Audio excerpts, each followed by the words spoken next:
Bapak Ibu kami dirahmati Allah Subhanahu wa taala, pada pagi hari ini izinkan kami untuk memandu rangkaian acara kita pada pagi hari ini. Yang pertama pembukaan, yang kedua pembacaan ayat-ayat suci Al-Quran, yang ketiga kata sambutan dari Ketua Dewan Masjid Indonesia Kota Probolinggo, dan yang terakhir ceramah agama, dan diakhiri dengan doa dan penutup.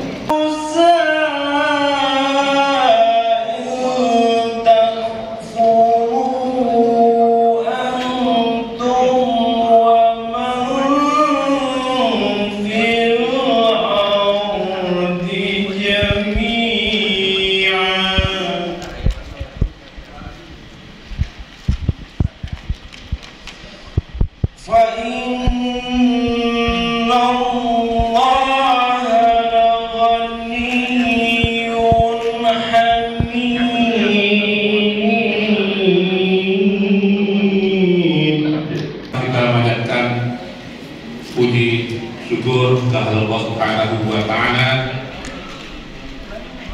yang pada subuh hari ini kita dapat dipertemukannya dalam majelis yang insyaallah majelis yang dimuliakan oleh Allah Subhanahu wa taala. Salawat dan salam kita sampaikan kepada Nabi besar Muhammad sallallahu alaihi wasallam. Hadirin sekalian, saya minta maaf dan bisa sebut nama satu persatu karena memang belum perkenalan satu persatu ya. Ya, minta maaf bukan berarti yang di atas itu lebih matang dari yang di bawah, bukan. Kadang-kala yang di bawah itu lebih matang. Kayak pohon pepaya tuh ya. Mana yang lebih matang, buahnya atas di bawah, di bawah. Jadi dari Sulaiman diundang sama majelis taklim.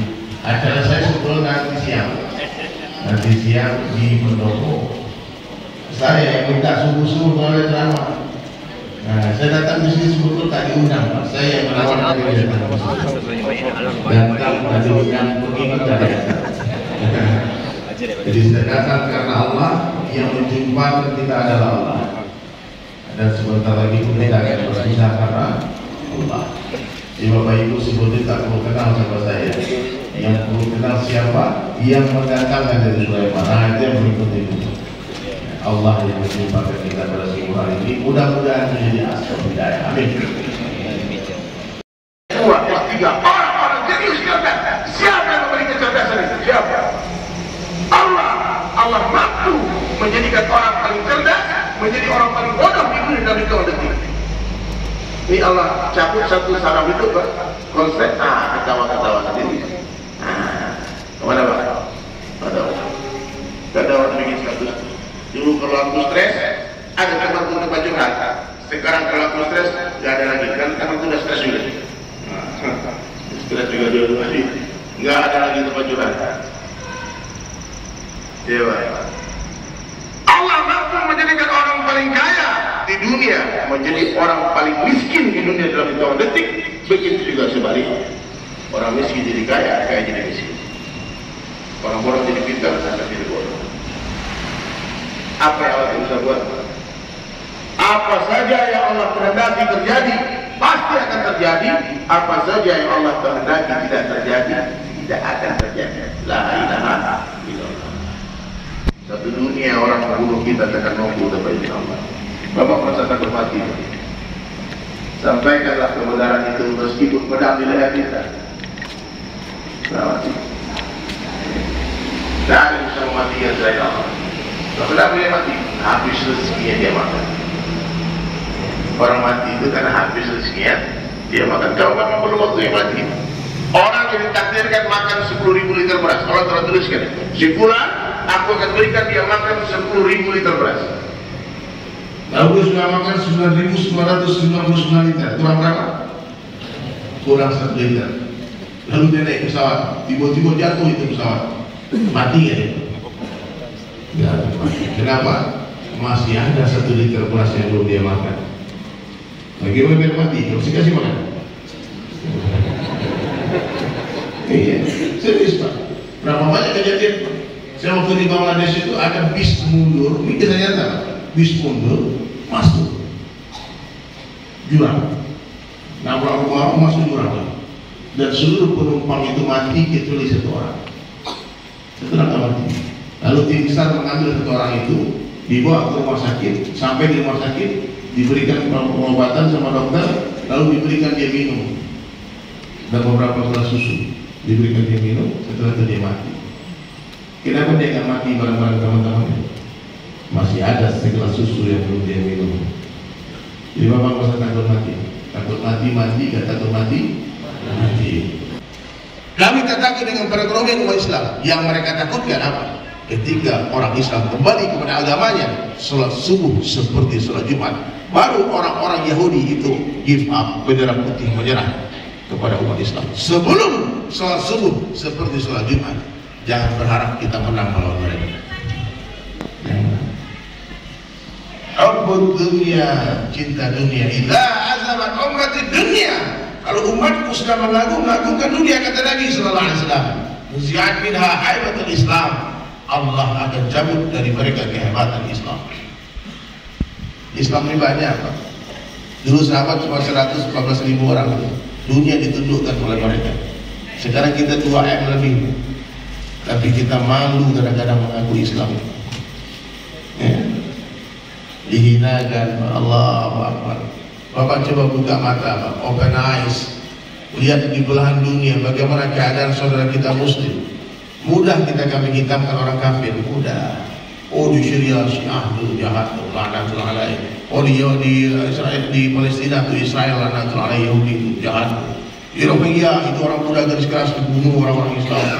Oh di Uighur komunis itu yang buat penjara tuh jutaan orang Islam di penjara. Di India orang Islam dihukumin kayak binatang di jalan-jalan. Orang Hindu garis keras. Di Afrika juga orang-orang Islam garis keras membunuh orang-orang Islam, membakar hidup-hidup. Mudah kita kambing hitamkan orang lain, tapi ketika Allah hantarkan tsunami itu membasmi umat Islam, Allah hantarkan gempa bumi likuifaksi itu menenggelamkan umat Islam, angin topan datang, kuping beli, puting beliung, kebakaran di mana-mana, banjir bandang. Siapa yang boleh kambing hitamkan? Siapa? Dari tahun 2020 kemarin mulailah pandemi kan. Allah nampakkan bagaimana umat Islam terhina ya. Mestinya agama kita yang mengatur dunia, tapi ternyata ketika pandemi dunia yang mengatur agama. 2 tahun kita tak boleh berangkat haji. 2 tahun lebih masjid-masjid dikunci.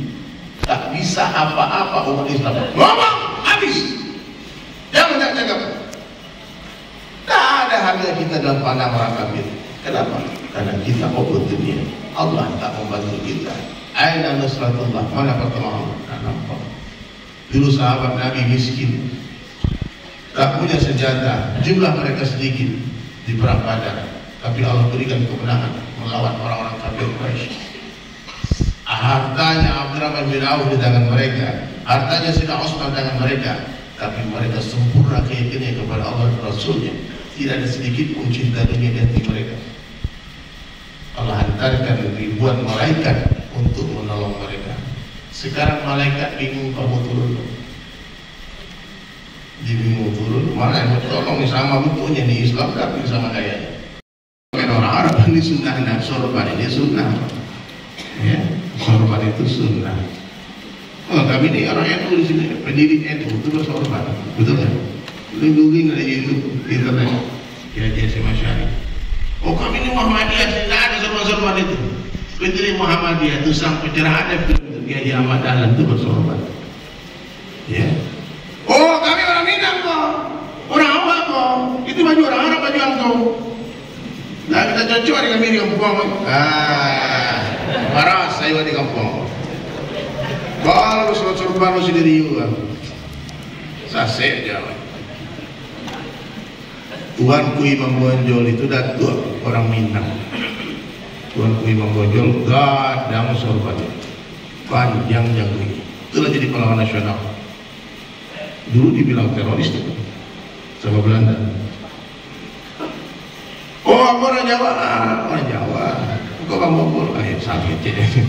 Orang Jawa pakaian di Ponegoro pakai sorban. Jadi ini sunnah. Dan Nabi SAW berjanji, man tamasaka bisunnati 'inda fasadi ummati falahu ajru mi'ati syahid.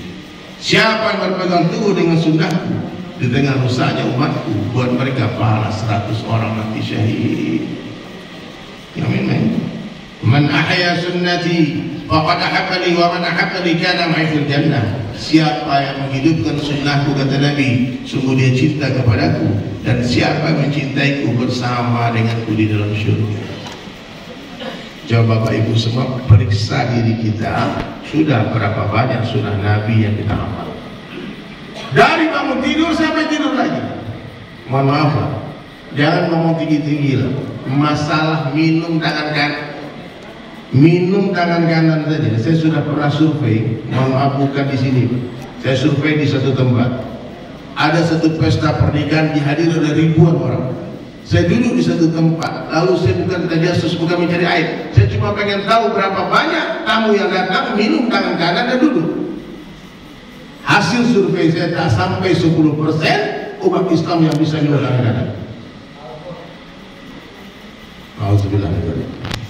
Bahkan Pak, ada orang terhormat, mungkin dia kepala daerah, mungkin dia ulama, bahkan Pak, ulama kiai, dia minum berdiri tangan kiri Pak.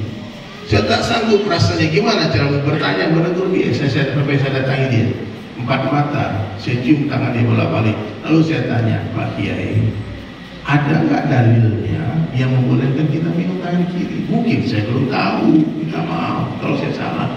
Dia menangis, dia peluk saya. Astagfirullah, baru kali ini ada orang yang menegur saya.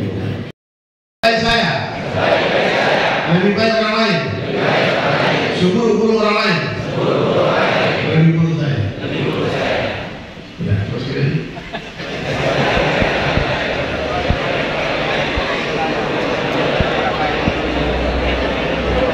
itu tawadu namanya. Letakkan diri di bawah rumput. Rumput kan di bawahnya lagi. Hinakan dirimu sehina-hinanya sampai tak ada lagi orang yang mampu menghina. Rendahkan dirimu serendah-rendahnya sampai tak ada lagi orang yang merendah. Kalau ada orang mencaci maki bapak, katakan sama dia, itu baru sedikit kesalahan saya yang kamu tahu, yang kamu tak tahu masih banyak. Ya, dasar sok suci Pak, dasar soal orang tahu sebenarnya. Allah tahu sebenarnya. Ya, Allah tutupi aib kita dimuliakan bukan karena kita baik, tapi karena Allah tutupi aib kita. Kalau orang buka aib, semua diusir sama istrinya, diusir sama ibunya di rumah. Maka kita bersyukur kepada Allah karena Allah Maha Baik, Tuhan yang menutupi aib, dan kita menutupi aib saudara muslim kita. Siapa yang menutup aib saudara muslim, Allah tutup aib dan dia akan. Dan yang terakhir sekalian, dulu saya lihat dalam setiap amal, ya, amal kita lihat sedikit, kalau ikhlas mencukupi. Ya, orang hebat dia cari harta banyak-banyak, sebanyak-banyak yang dikumpulkan harta digunakan sepenuhnya, sisanya bisa digunakan.